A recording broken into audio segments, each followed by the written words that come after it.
Bonjour à vous et bienvenue dans cette philosophie du bar. Et aujourd'hui, nous poursuivons notre histoire de la philosophie avec le courant positiviste, le positivisme et ses dérivés, avec trois personnalités essentiellement. Auguste Comte, qui est précisément l'initiateur, le fondateur de ce positivisme, mais également Charles Darwin et enfin Herbert Spencer.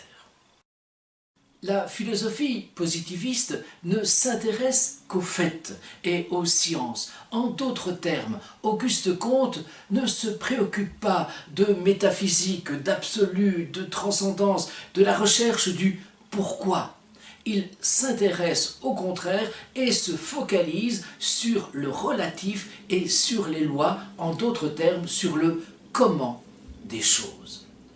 Il est à noter, et je suis toujours frappé et surpris par l'utilisation même du terme positiviste dans la société.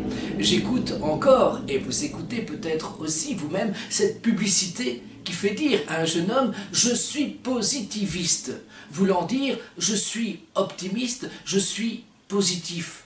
Non, bien sûr, cette acception, ce sens n'existe pas. Quand on dit positiviste, on fait effectivement allusion à la philosophie positiviste d'Auguste Comte. Par ailleurs, on confond souvent positivisme et scientisme. Je l'ai dit précédemment, Auguste Comte ne se préoccupe pas de métaphysique, d'absolu, de transcendance. Or, le scientisme, justement, fait des sciences, fait de la science une métaphysique, voire une religion.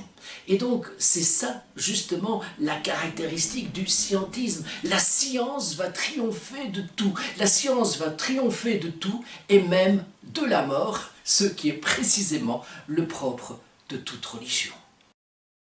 J'ai énoncé dans mon introduction que je parlerai également des positivismes dérivés, avec, entre autres, Charles Darwin, 1809-1882, avec son ouvrage d'importance publié en 1859, à savoir « De l'évolution des espèces par voie de sélection naturelle ». C'est une révolution, faut-il le dire, puisque avant, on croyait au chapitre 1er de la Genèse, à savoir création d'un homme et d'une femme, et Darwin énonce au contraire la thèse évolutionniste, la thèse transformiste de l'univers, de la nature.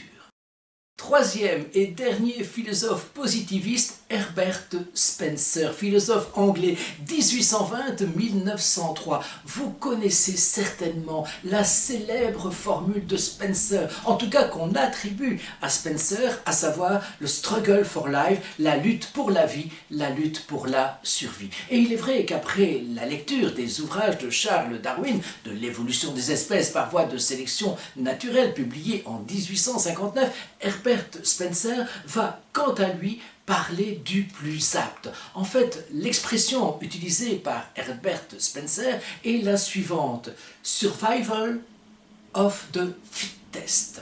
Fittest. Comment traduire justement ce fit? Eh bien, en fait, il y a deux sens, deux acceptions possibles. Tout d'abord, l'expression to be fit, c'est-à-dire être fort, être physiquement fort. Vous entendez d'ailleurs à l'heure actuelle l'expression centre de fitness, être physiquement fort. Et le deuxième sens, la deuxième acception est alors la capacité d'être le plus apte.